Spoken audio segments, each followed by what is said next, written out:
Buongiorno a tutti e benvenuti in una nuova puntata di Pillole di Napoletano. Oggi parleremo di un termine molto usato soprattutto in alcune sue locuzioni. Il termine in questione è fravecare o sfravecatura. Con il termine fabbricare si intende fabbricare, soprattutto la costruzione di un edificio, principalmente, proprio l'innalzamento di un palazzo. L'origine è latina, sarebbe una metatesi del termine latino fabbrica e un detto molto legato a fravecare, quindi a fabbricare, lavorare in un cantiere, è chi fraveca e sfraveca non perde mai tempo.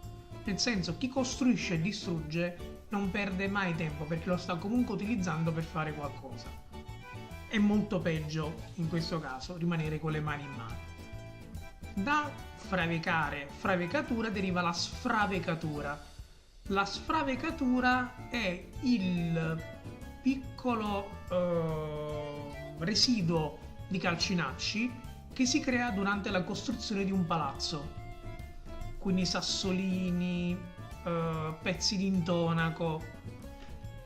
Esiste un detto molto simpatico che è maggia fa con ma sfravacatura, cioè devo ridurmi come i calcinacci rotti. Questo intende soprattutto quando di una persona che ha deciso quella sera di dare completa libertà a qualunque cosa che riguardi sia l'alcol che il cibo.